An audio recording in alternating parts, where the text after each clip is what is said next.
예, 주의 말씀이 저와 여러분의 삶에 함께하고 은혜가 되고 고백이 되고 또한 주님 안에서 말씀으로 특별한 은혜를 사모하는 저와 여러분이 되시기를 주의 이름으로 축원합니다. 아멘. 우리는 오병이어 표적으로 시작하는 요한복음 6장을 나누고 있습니다. 오병이어 표적은 배고픈 유대인들에게 예수님이 왕이 되어 주시기를 바라는 것을 드러나게 했고요. 그래서 가버나움까지 찾아와 질문을 하고 이야기를 하고 설득하는 과정을 우리가 보고 있습니다. 자, 그들의 목적은 오로지 예수님이 자신들의 왕이 되는 것이지요. 로마로부터 구해주는 것이고요. 자, 배불리 밥을 먹을 수 있게 해주는 것이 그들의 바람이고 목표입니다. 자, 그런데 아쉬운 것은 우리가 앞에서도 계속 살펴보았던 것처럼 그들은 오래된 신앙과 바람에 막혀서 예수님의 의도를 전혀 알지 못하더라라는 거죠. 자, 그렇다 보니 예수님이 하시는 말씀이 무엇인지 알지 못하더라라는 거예요. 예수님이 말씀을 하셔도 자기들이 바라는 식으로 이해를 해버리니까 말씀이 들어와도 자기들의 것으로 해석해서 다시 내보내다 보니까 다른 방식의 결과가 맺어지게 되는 거죠. 여튼 예수님은 이렇게 이야기를 하셨어요. 마지막에 33절의 말씀 볼까요? 하나님의 떡은 하늘에서 내려 세상에 생명을 주는 것이니라. 자, 여기서 분명히 예수님은 이렇게 말씀하시잖아요. 하나님의 떡은 생명을 준다. 자, 하나님의 떡은 생명을 준다. 이렇게 얘기를 했어요. 자, 그렇다면 유대인들은 어느 단어를 받아들여야 할까요? 여기서 떡을 받아들여야 할까요? 생명을 받아들여야 될까요?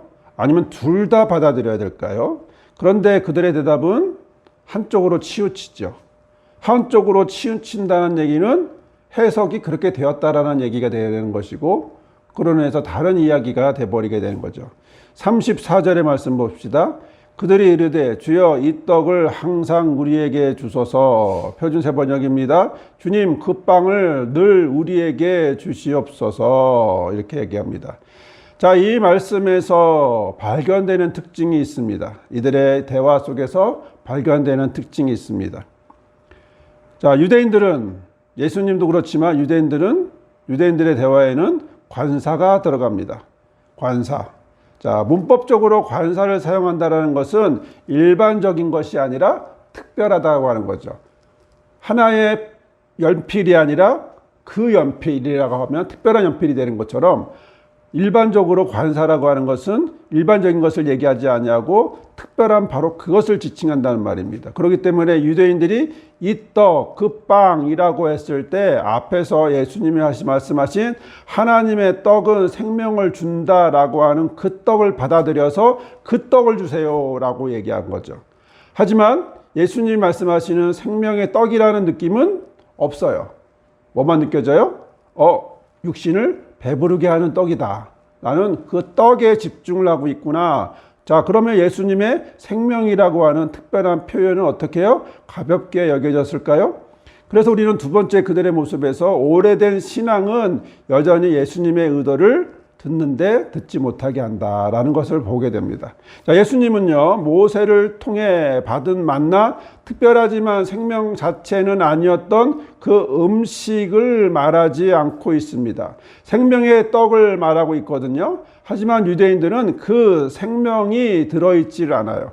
그 생명이 들어있지 않아요. 그저 듣고 싶은 자기 배를 배부르게 해줄 음식 자체의 것만 떠오르게 하는 거죠. 물론 그럴 수밖에 없습니다. 이들이 얼마나 배고팠어요? 이들이 평생 배고팠어요. 이들은 그냥 그렇게 살아왔어요.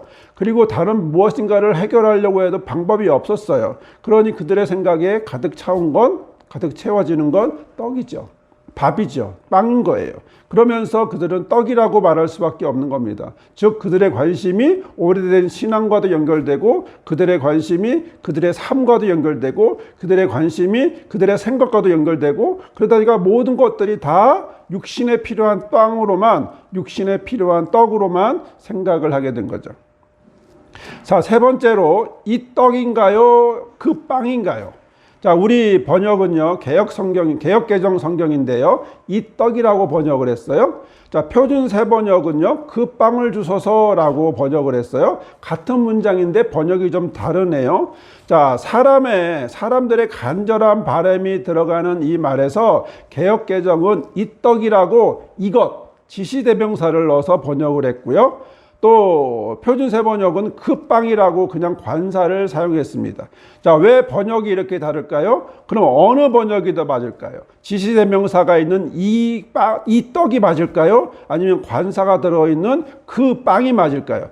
헬라어를 보니 관사로 되어 있어요. 관사로만. 호라고 하는 관사로만 되어 있어요. 그러면 개역개정의 의역보다는 의역이 한 거죠. 이 떡이라고 하는 것은 좀 의역의 의미가 들어가니까 의역의 의미보단 표준 세번역의 직역이 더 맞구나라는 거죠. 정리하면 예수님은 하나님의 떡은 생명을 준다라는 것이고 유대인은 바로 그 떡을 주세요라고 말했지만 바로 그 떡이라고 하는 바로 그라고 하는 관사를 사용했음에도 불구하고 예수님이 말하는 떡과 유대인이 말하는 떡이 다르더라. 이건 문법적 오류예요. 이건 대화의 모순이에요. 이건 대화가 제대로 되지 않은 거예요. 자, 바로 그거라고 얘기했음에도 불구하고 다른 걸 얘기하고 있다. 생명의 떡을 얘기하고 하나님의 떡은 생명을 준다라고 했는데 그 떡을 주세요라고 얘기했음에도 불구하고 그 떡은 예수님이 말한 떡이 아닌 자기들이 생각하는 그런 떡이었다라고 하는 것은 서로 대화가 안 이루어지고 있다라고 하는 것을 보게 되는 것이고 다른 바로 그라고 하는 관사가 맞아요? 틀려요? 틀린 거죠. 맞지 않죠? 맞아야 똑같은 것이 돼야 바로 영어로는 더라고 하는 바로 그것이 들어가는 거죠. 우리는 언어의 관사가 그렇게 크게 의미가 없기 때문에 좀 이렇게 없지만 영어권이라든가 이쪽은 이게 굉장히 중요한 표현이잖아요. 그렇기 때문에 그들의 대답은 예수님의 말씀의 핵심을 계속 놓치고 있구나. 자, 유대인들은 예수님이 자신들이 그렇다고 생각하지 않은 것 같이지만 유대인들은 자신들이 그렇다고 생각하지 않을 것 같이지만 예수님이 하신 말씀은 하나님의 떡과 유대인이 생각하는 떡은 다르다라는 거죠. 유대인들은 같아라고 생각한 거예요. 근데 예수님은 달라라고 얘기하는 거죠. 우리가 성경을 봐도 어때요? 같아요? 달라요? 달라요. 근데 그 순간 대화할 때 오로지 거기에 몰입이 되어 있는, 매몰되어 있는 유대인들의 생각, 어떻게든지 배고픈 배를 채울 수만 있다면 예수님을 유대의 왕으로 세워야 되는, 그러나 예수님은 유대의 왕으로 오셨지만 동시에 죽으러 오신 분이기 때문에 죽으셔야 되는데 그러면 예수님이 죽음의 왕이 돼야 안 돼요? 안 돼요? 야, 이런 차이에서 예수님이 말씀하시는 하늘에서 내려온 떡이라는 것과 유대인님이 생각하는 이 떡이 예수님은 다르다라고 느껴지고 성경은 다르다라고 얘기하고 있음에도 불구하고 유대인들은 같은 거다라고 억지로 맞춰주고 있는 거죠. 자, 여러분은 어떤 떡을 원하세요? 어떤 빵을 원하세요? 우리도 바로 바로 그 빵을 주소서라고 우리는 말합니다. 우리가 기도할 때 이렇게 말합니다. 그렇게 달라고. 바로 그거라고 얘기합니다. 자, 우리가 예수님에게 바로 그 떡과 바로 그 빵을라고 얘기했을 때 과연 그건 예수님이 말하는 것과 같을까? 이게 오늘 그들의 모습과 오늘 우리의 모습에서 비교해 보아야 될 모습이죠. 우리도 혹시 나도 같은 거라고 생각했는데 실제로 예수님이 말하는 바로 그것과 내가 말하는 바로 그것은 유대인들처럼 다르지 않는가, 다를 수 있지 않을까라는 거죠. 자, 문제는 예수님과 상관없이 내가 원하는 바로 그 떡, 그 빵을 원하는 게 아닐까라는 거죠. 사회가 원하는 소유로서의 바로 그 떡과 빵이 아닐까라는 거예요. 좀 더 가져야 하고, 좀 더 누려야 하고, 자, 예수님은 지금 그 얘기를 하고 있을까? 아니면 다른 이야기를 하고 있을까? 그럼 우리는 왜 다른 이걸 모를까? 자, 그래서 예수님이 말씀하신 생명의 떡과 빵이 아닌 육신을 채우는 그 떡과 빵이 얼마나 다른 얘기를 하고 있는가? 나는 예수님과 같은 마음인 줄 알았더니 나도 유대인들과 별거반 차이가 없구나 라는 깨달음을 갖게 되죠. 35절 말씀 보겠습니다. 이르시되 나는 생명의 떡이니 라고 말씀하셨습니다. 나는 생명의 떡이니, 나는 생명의 떡이다. 자, 예수님이 그렇게 이야기하니까, 유대인들이 그렇게 반응을 하니까 예수님이 바로 이렇게 이야기를 하신 거예요. 나는 생명의 떡이다. 나는 생명의 떡이다. 이것은 지난주에 나눴던 말씀이기도 하지만 나는 생명의 떡이라고 하는 것이 번역 흐름상, 대화 흐름상 나는보다는 내가 하는 게 더 느낌성이 좋을 것 같아요. 내가 그 생명의 떡이다 라고 얘기하시는 거예요. 내가 그 생명의 떡이다. 자, 여러분에게 헬라어를 보여드립니다.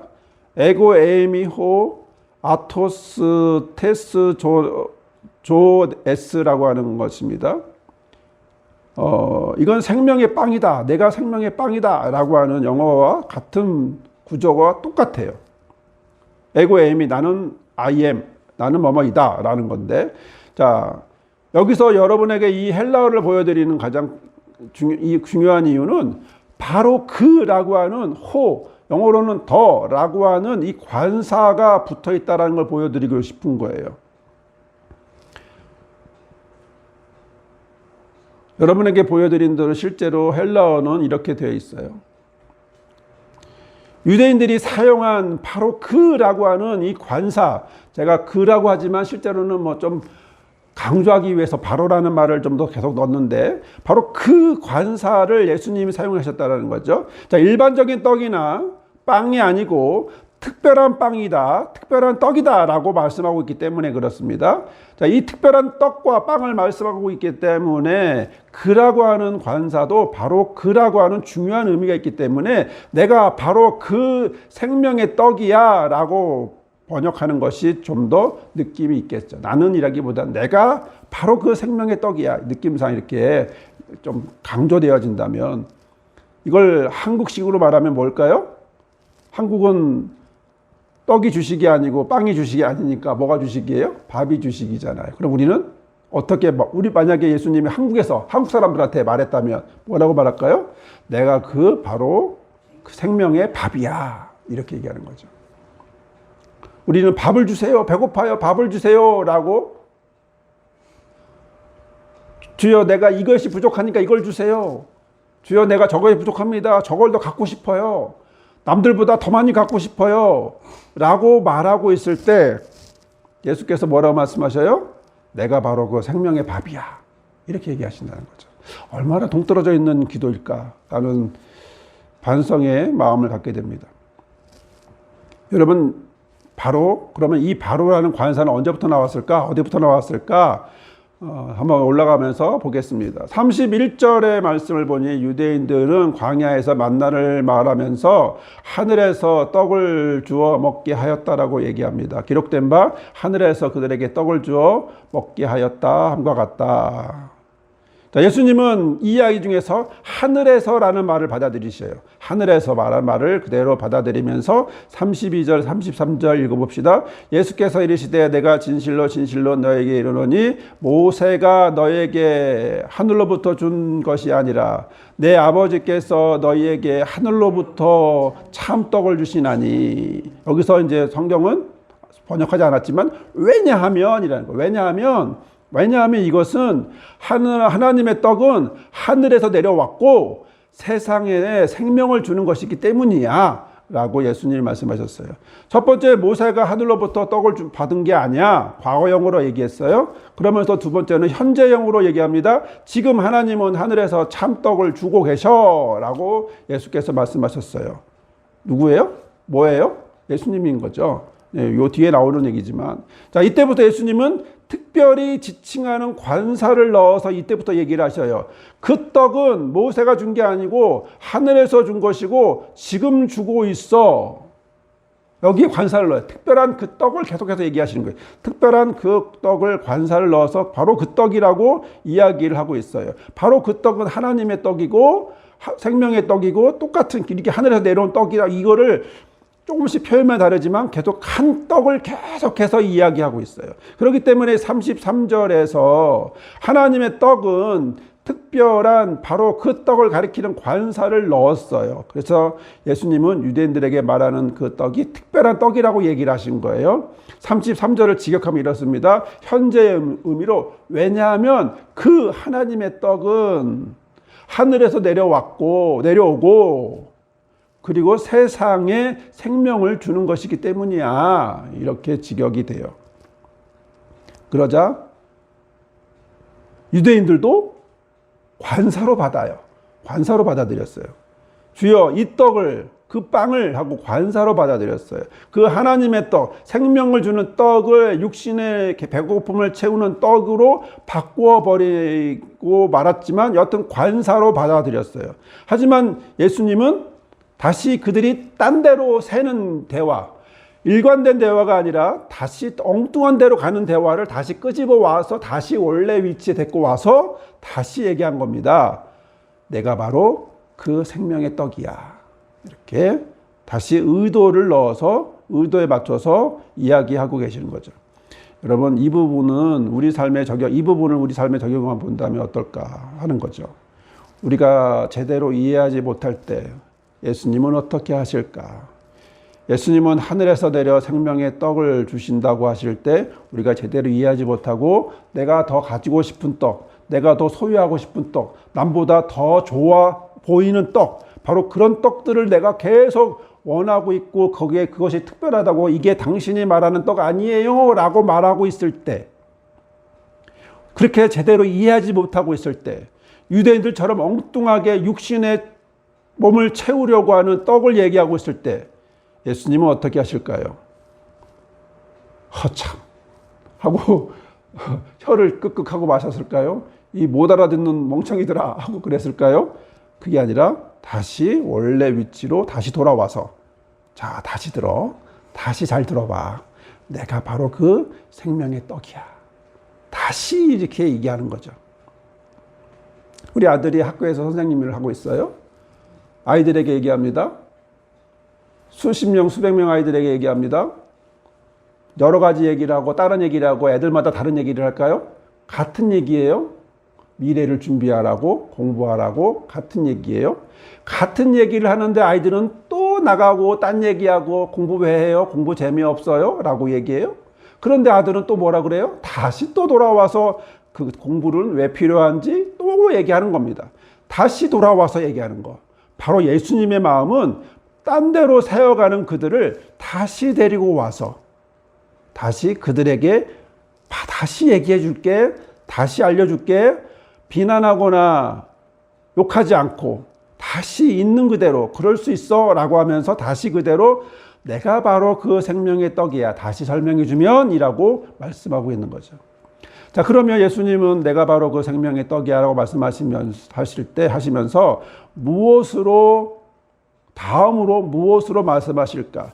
그 생명의 떡이 무엇인지 자세히 말씀하고 있지 않을까? 그 안에 예수님의 의도가 담겨 있지 않을까라는 생각을 해보게 됩니다. 왜냐하면 내가 바로 그 생명의 떡이야 라고 35절에 이야기하시면서 40절까지 그 얘기를 하시는 거거든요. 얼마나 긴 이야기예요? 이 긴 이야기를 예수님은 내가 바로 생명의 떡이야 라는 이야기에 대한 설명으로 쭉 하고 있는 거예요. 오늘 주신 말씀이 바로 여기에 있습니다. 이 의도를 다시 한번 보겠습니다. 같이 읽어볼까요? 예수께서 이르시되 나는 생명의 떡이니 내게 오는 자는 결코 줄이지 아니할 터이요 나를 믿는 자는 영원히 목마르지 아니하리라. 그러나 내가 너에게 이르기를 너희는 나를 보고도 믿지 않느냐는도다 하였느니라. 아버지께서 내게 주시는 자는 다 내게로 올 것이요 내게 오는 자는 내가 결코 내쫓지 아니하리라. 내가 하늘에서 내려온 것은 내 뜻을 행하려 함이 아니요 나를 보내신 이의 뜻을 행하려 함이니라. 나를 보내신 이의 뜻은 내게 주신 자 중에 내가 하나도 잃어버리지 아니하고 마지막 날에 다시 살리는 이것이니라. 내 아버지의 뜻은 아들을 보고 믿는 자마다 영생을 얻는 이것이니 마지막 날에 내가 이를 다시 살리리라 하시니라. 아멘. 말씀을 쭉 이렇게 이어서 보니까 계속 여러 번 반복하다 보니까 제 눈에 보이는 게 있더라고요. 그래서 밑줄을 꺼서 보여드렸고 그 부분만 여러분에게 보여드립니다. 각 문장이 있고 그 문장에 주절이 있어요. 주어와 같은 주절이 있습니다. 이 주절에는 이 주절만 모아놓고 보니까 뭔가 새로운, 뭔가 특별한 모습들이 반복되고 있구나라는 게 보이게 됩니다. 35절에는 내게 오는 자는 나를 믿는 자는, 37절에는 아버지께서 내게 주시는 자는 내게 오는 자는, 38절에는 내가 하늘에서 내려온 것은, 39절과 40절에는 나를 보내신 이의 뜻은, 내 아버지의 뜻은 이라고 하는 주절이 계속해서 반복이 되고 있어요. 자, 이렇게 6개의 절에서 예수님의 말씀의 주절이 5개가 나오는데 읽어보면 공통점을 발견하게 되는데, 그것은 앞에 2절은 내게 오는 자, 뒤에 2절은 내 아버지의 뜻, 그리고 가운데는 내가 하늘에서 내려오는 것, 이런 것. 위에는 오는 자, 밑에는 하나님의 뜻, 그리고 그 가운데 뭐예요? 내가 하늘에서 내려온 것은 이라는 거죠. 다르게 표현하면 앞에 내용 35, 37절은 부르심을 받은 자 성도를 얘기하고요. 가운데 38절은 예수님을 얘기하고요. 뒤에 나오는 39, 40절은 아버지의 뜻, 하나님의 뜻을 얘기합니다. 자, 뒤에 나오는, 그러면 그 문장 주절 뒤에 나오는 내용들은 어떻게 되어 있느냐? 내용을 보시면 아시겠지만 38절은 예수님이 하나님의 뜻을 따라 내려왔고, 39절과 40절은 잃어버리지 않고 영생을 얻고 살리는 것이고, 그 대상인 성도인 35, 37절은 줄이지 않고 목마르지 않는 자, 또 오는 자는 또 내쫓지 않는다라고 얘기를 하고 있는 거죠. 자, 이것을 볼 때 여러분 몇 가지 특징이 보이네요. 첫 번째, 순환적이에요. 순환적이에요. 성도는 예수님께 오는 자, 믿는 자, 예수님은 하늘에서 내려오신 자, 하나님의 뜻은 아들을 보내시고 성도를 잃어버리지 않는 것, 이런 순환적인 모습이 있어요. 두 번째, 그렇기 때문에 두 번째는 서로 상호적이에요. 즉 생명의 떡은 다른 대상과 상관없이 독자적으로 뚝 있고 그냥 다른 거 상관없어, 나는 유유자적 혼자 그냥 유아 독존이라고 그냥 혼자만 있는 이런 모습이 아니고, 성도와 예수님과 하나님의 뜻이 같이 있어야 되는 거예요. 순환적이면서 상호적이다 라고 하는 부분을 보게 되는 거죠. 자, 이렇게 순환적이고 상호적인 모습은 예수님 말씀에서도 이어지게 되는 거죠. 다시 반복이 되는 건데, 자, 성도는 뭐라고 정의되었어요? 내게 오는 자, 나를 믿는 자, 아버지께서 내게 주신 자, 이 성도예요. 성도의 정의는 분명한 거예요. 성도 그냥 교회 와서 뜰 밟았다고 성도예요? 아니에요. 요한복음은 분명하게 얘기하는 거죠. 내게 오는 자, 나를 믿는 자, 아버지께서 내게 주신 자여야만 성도라는 거예요. 두 번째, 예수님은 하늘에서 내려와 예수님을 보내신 이의 뜻을 행하는 것이면서 동시에 아버지의 뜻은 성도를 잃어버리지 않고 살리는 거다. 영원히 살리는 것이다. 자, 내게로 오는 그 하나님이 보내신 그 자들을 어떻게 해요? 영원히 잃어버리지 않는. 요한복음은 AD 100년경에 쓰여졌고, 많은 90년 100년경에 쓰여졌고, 많은 어려움이 또 시대마다 있었듯이 그 시대마다 또 있었어요. 초대교회 모습이 좀 지나서 요한복음 공동체의 모습은 많이 어려운 상황이었고 힘든 상황이어서, 특히 유대 공동체 안에서 축출되고 쫓겨나서 거기 유대 공동체와는 완전 분리되었어요. 그러니까 초기에는 기독교가 예수님 부활하시고 승천하시고 난 다음에는 기독교를 나사렛 땅이라고 그래서, 나사렛이라고 그래서 그냥 유대교 한 분파로 사람들이 이해를 했어요. 유대인들도 그렇게 건반응이 없었는데, 시간이 지나면서 우리랑 다르네, 다른 얘기하네, 이런 얘기 하다 보니까 유대인들이 어떻게 돼요? 점점점 멀리해요. 그리고 이제 AD 60년경에 70년경에 그다음에 예루살렘이 파괴되고 어렵게 되고, 그러면서 90년 100년경에는 점점점 기독교가, 초대 기독교가 유대교와 완전히 결별하게 되는, 같이 하지 못하는, 처음엔 회당도 같이 썼거든요.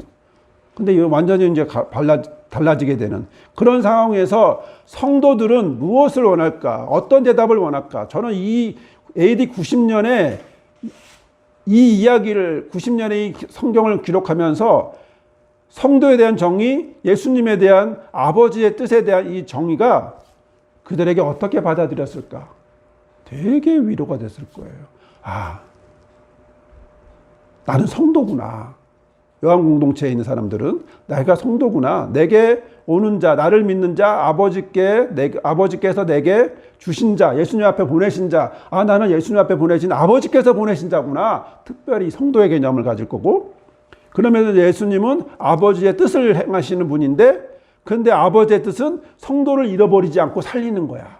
이게 얼마나 순환적이고 상호적이고, 생명의 떡이라는 것이 그냥 혼자만 딱 있고 그냥 박물관의 기념물처럼 딱 있는 게 아니라 정말 서로에게 필요한, 하나님과 예수님과 성도가 서로 같이 순환적이고 상호적으로 필요한 것이라는 것을 보여주는 내용들이, 그래서 이 말씀을 AD 90년 100년경에 요한 복음서를 읽는 사람들은 위로가 되었을 것이다. 자, 그러면 21세기를 살아가는 저와 여러분은요, 마찬가지죠. 우리가 무엇일까요? 성도죠. 예수님 앞에 가고 예수님을 믿고 또 아버지가 보내신 자라는 또 예수님이 아버지의 일을 행하시고 아버지의 뜻은 성도를 잃어버리지 않는, 우리를 끝까지 붙잡아 주시는 분이시구나, 붙잡아 주시겠구나 라고 하는 모습인 거죠. 자, 사랑하는 여러분, 우리가 원하는 바로 그 떡은 예수님이 말씀하시는 하늘에서 내려와 생명을 주는 바로 그 떡인가요? 예수님이 바로 그 생명의 떡이라고 하셨는데, 내가 바라보는 그 생명의 떡은 일치할까요? 점검해 봐야죠. 확인해 봐야 됩니다.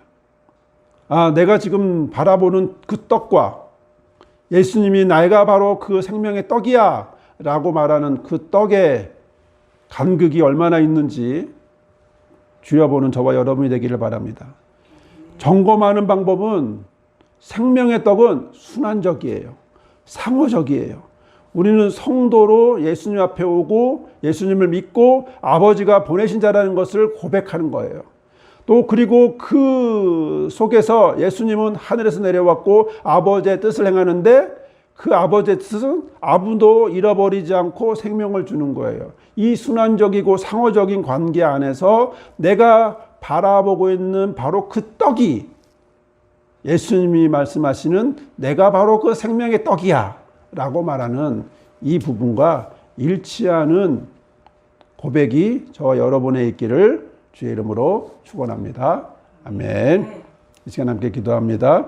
기도하실 때에 내가 살면서 나의 의지로 고백되어지고 바라는 것들이 많지만, 그럼에도 불구하고 다시 말씀하여 주시는 내가 바로 그 생명의 떡이야 라고 말씀해 주시는 예수님의 음성을 듣고 내가 다시 성도로서 예수님을 바라보고 믿는 자로서, 그리고 아버지의 뜻이 아무도 잃어버리지 않고 생명을 주는 것이라는 사실을 고백하는 우리들이 되게 해달라고 이 시간 함께 기도하겠습니다.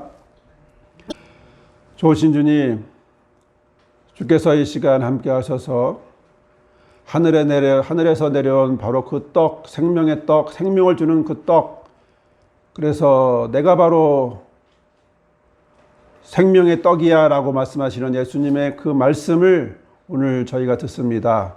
내가 원하는 떡이 바로 그 떡이 되게 하여 주옵소서. 그 떡을 고백하게 하여 주옵소서. 내가 비록 그동안 많은 다른 떡들을 원했지만, 그러면서도 그 떡이라고 착각했지만 다시 한번 생명의 떡을 고백하는 주의 자녀 되게 하여 주옵소서. 성도로서 예수님과 아버지의 뜻을 상호적이고 순환적으로 고백할 수 있도록 인도하여 주옵소서. 이 시간 우리의 마음을 들여 예물을 드리게 하시고, 또 드린 예물이 하나님 앞에 사용되는 줄 믿사오니 교회를 세우고 우리의 믿음을 세우는데 주여 함께하여 주옵소서. 이제는 하늘에서 내려오신 참 생명의 떡이신 예수 그리스도의 은혜와 한 사람도 놓치지 않고 살리기 원하시는 아버지의 뜻을 표현하시는 아버지 하나님의 크신 사랑과 이 모든 것이 믿어져 고백하며 믿음의 길로 가게 하시는 성령의 도우시고 함께 하심이 바로 내가 그 생명의 떡이야라고 하는 예수님의 음성을 듣고 우리가 원하는 것이 바로 그 생명의 떡임을 고백하기는 믿음으로 성장하기로 결단하는 모든 성도들 삶 위에 우리 교회와 슈만의 볼타리 위에 영원히 함께 하옵시기를 간절히 축원하옵나이다. 아멘.